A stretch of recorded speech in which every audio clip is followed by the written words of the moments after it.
Ja, Lieben, ich stehe jetzt hier in Fisk und hier findet Fisk Approach Control statt.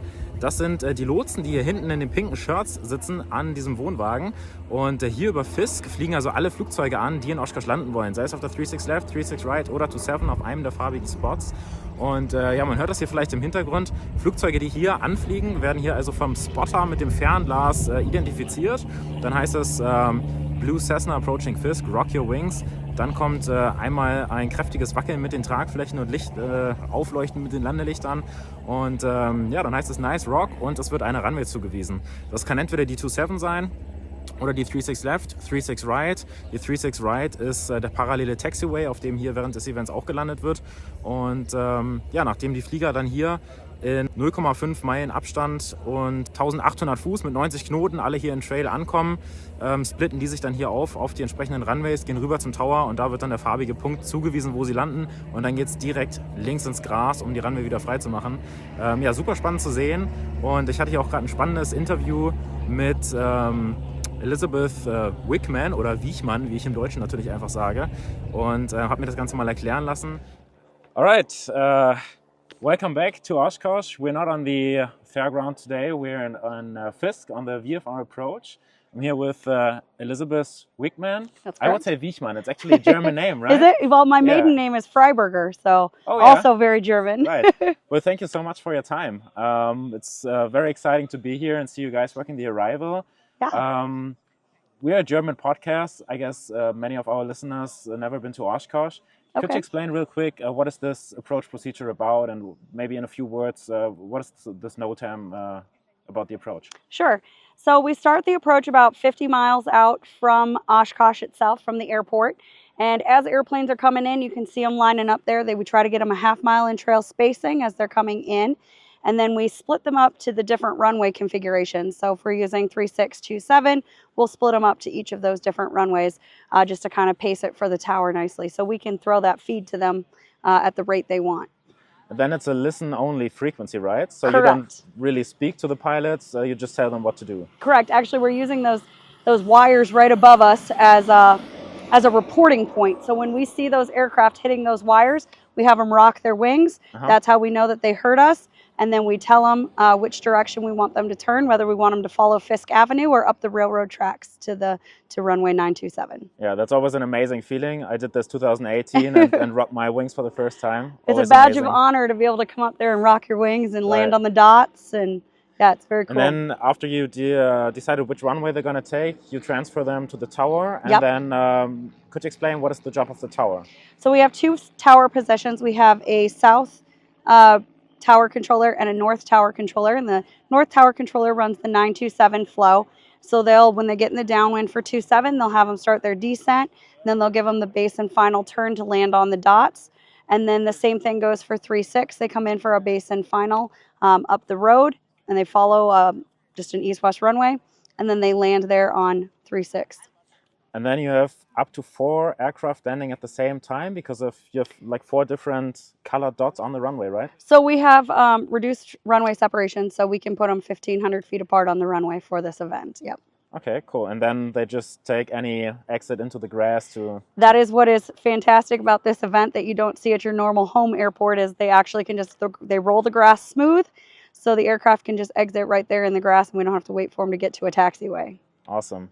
And how do you get into Fisk Approach or working Oshkosh Tower? Is that a specific process? How do you find the controllers and what qualifications do they need? So any tower certified controller can bid for Oshkosh, and then we take those bids and we evaluate them based on their experience level at Oshkosh, based on their seniority, based on their performance, if they've been to previous Oshkoshes. Then we take that information and we rank them as either a team lead, a veteran, a limited, or a rookie. And so we work in teams of 4, and we split them up based on those categories, and we select 16 from each group. So I think we had about 120 bidders this year, and we selected 64 of them for the event. Yep. That's not too bad. Yeah. And then you start to work on one position and then work your way up to the tower in the end, or do you start training all on the every teams. position? So we have 16 teams of 4, and all those 16 teams rotate throughout all the positions. So we actually have 2 mobile platforms. We call them Moo Cows here. They're mobile operations communication workstations, and they're at the ends of the runways. And so we have a team on each of those operating those. Then we also have 2 teams in the tower. We have a team out here at Fisk, and we also operate the Fond du Lac temporary tower. Oh, wow. Yep. Okay. So that's a lot of... So they get lots of experience at different places. It's a lot of procedures to learn, right? It Because is. every position is very unique with their own procedures, right? Yep, we have a pretty large training manual, that's for sure. Nice. Das Interview findet ihr im ATCpilot Podcast. Da kommt das dann bald online, ist natürlich auf Englisch. Ich wünsche euch schon mal viel Spaß dabei und ja, danke fürs Mitkommen. Jetzt geht es erstmal rüber, ab auf die Messe und viel Spaß. Heute ist Montag, Tag 1 in Oshkosh. Alright, now we're at the Warbird Ramp here in Oshkosh and I'm here with JetGirlStephanie. Hi Stephanie, it's very nice to meet you. Very nice to meet First you time in too. real life, I'm following you on Instagram. Yes. Thank you so much for having us. So, great outfit, great airplane. What's the story behind the pink L39? Yeah, so the pink jet, as it's called, is a beautiful L39 Albatross, and it was really created for breast cancer awareness, for supporting survivors and those who've lost loved ones to the disease. And it's really this symbol of hope and strength and inspiration around all things, certainly around those who've had cancer or those who have experienced it or have loved ones. So what we also are encouraging with this jet is that this will be a symbol of hope and also early detection for breast cancer and other cancers, because that can really go a long way in survival rates. So the pink jet is based down in Southern California. I'm one of the other female pilots who fly it.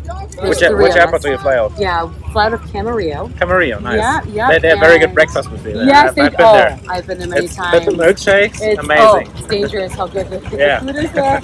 But it's an all-female crew, and Awesome. the other 2 pilots, a former U.S. Air Force pilot as well as a legendary aerobatic pilot. So it's a really fun jet to fly and a great company. Awesome. And it just recently left the paint shop, right? Yes, 4-day-old paint. Oh wow, amazing. Yeah, that's why it looks so brand new. It is. It's Awesome. gorgeous. And it was donated by Dean Baldwin Painting. There is a female CEO, and she said, listen, this is what is really important to me. And they donated their time, the resources, and everything for this jet, for the paint, so we're so grateful. Awesome. So would you mind giving us a short tour around the airplane? Yep. All right, so this is an L39 Albatross. It is a Czechoslovakian-made aircraft. It's a military trainer jet that helps train pilots to become more advanced fighter pilots. So this was used a lot in the Eastern Bloc of Europe, and now a lot of them are in the United States and fly in air shows and as a commemoration to beautiful warbirds and the history of these incredible aircraft. This one specifically, as you can see with the pink strong, is a beautiful plane to support breast cancer awareness, early detection, and inspire for survivors and those who've lost loved ones to this disease. And we're flying this in air shows all around for people to see this beautiful aircraft and be inspired and support more research and more advancement towards breast cancer treatment. So this airplane specifically, very fast and very fun. As you can see, very nice big tail. It can go in some cases for racing. It can go 400 or 500, and it's very, very, very fast. Typically, we're going a few hundred knots, true airspeed up high, and then down low as fast as we legally can go. So with this beautiful paint job, we love seeing the pink strong and the breast cancer awareness and the ribbons, but it's just a strong force as well as being inspiring. The handling of this plane is very, very good. The stick that we fly with, center stick, really you only need to move it a few inches to be able to get to turn very quickly. But if you really want to roll that, you got to move it pretty far left or right or up or down. It can go up to 9 Gs and -4. So if you really want to pull some Gs, you're welcome to. But if you want it to be more docile and relaxing, you can as well. So it's a full aerobatic aircraft and really does very, very well with that, and it's quite fun to fly. This aircraft has tip tanks, and so we're able to go a lot longer with these fuel tanks on either side And then in the middle of the airplane, that is where there's several bladders for the fuel, and it can go decent ranges for L-39s depending on the tip tanks. Can be maybe 400 nautical miles, 420, 430 plus nautical miles, but you do have to do fuel stops about every hour and a half, hour 45 minutes tops, depending on your tip tanks. Other than that, the aircraft handles very well for as it comes to jet aircrafts. It's quite simple in that regard. For those that fly Warbirds, that fly other jets, it's a very manageable airplane, and you do more flows throughout the cockpit when you're starting up, and it's pretty simple in that regard, but a very advanced when it comes to what happens when you're flying it. You certainly have to be a skilled aerobatic pilot to do great aerobatics safely, but it's a ton of fun once you do. We do have some baggage storage up here in the nose, which is actually pretty decent, but you can't carry a whole lot of stuff. This isn't a cargo plane by any means. This is just a two-seater. So it is an instructional plane as well. So you see we have 2 seats. The instructor pilot will sit in the back seat while the student would sit in the front. But it's also just for sightseeing and showing people around, and of course in air shows. And so where I typically sit is in the front unless I'm doing instruction. I'll sit in the back and instruct. It's an amazing plane. It's a ton of fun, and we hope that you can see us out and about thepinkjet.org, as well as you can follow us on Instagram at thepinkjet. See where we are, and if you want to support us, we'd love to have it. It's a beautiful jet with a beautiful mission.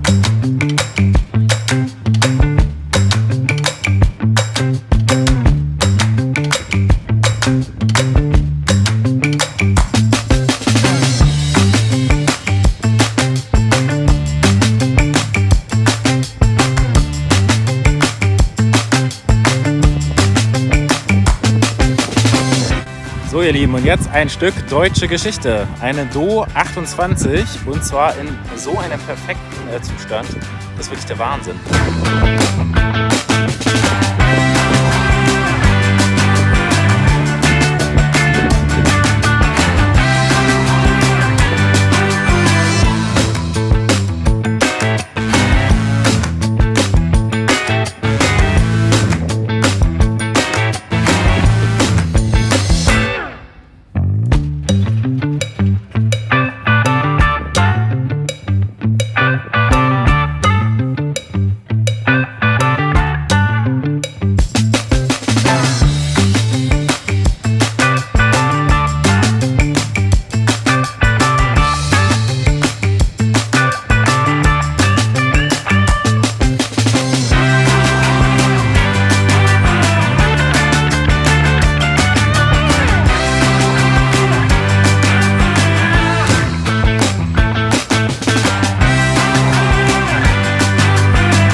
Ja, hier auf der Warbird Ramp jagt ein Highlight das nächste, und ja, alleine was hier an P-51 Mustangs und an Corsairs rumsteht, ist ein absoluter Traum, und viele Exoten und alle in einem Wahnsinnszustand.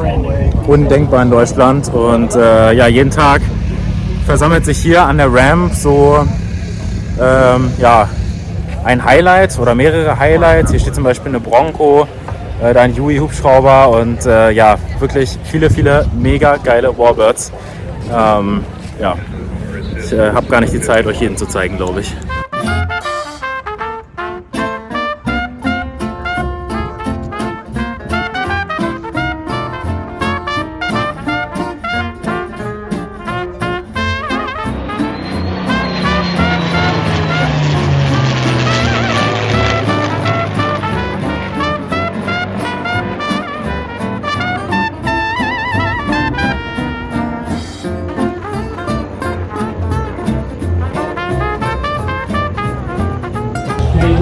So, jetzt sind wir zwar nicht mehr auf der Warbird Ramp, aber bei den Homebuilt, also Flugzeuge, die hier selbst gebaut worden sind. Und ein ganz besonderes steht hier bei mir im Hintergrund. Das ist ein Nachbau, 66%, also 2/3 Größe einer P-38 Lightning.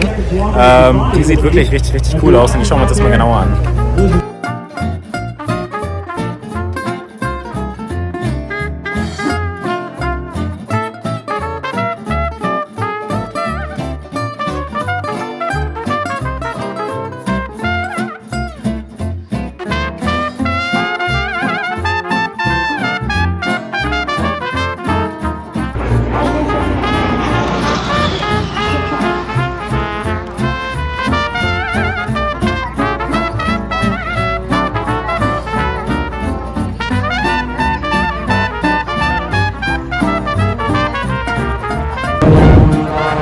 Ja, und immer wenn man denkt, man hat jetzt alles gesehen, dann kommt das nächste Highlight.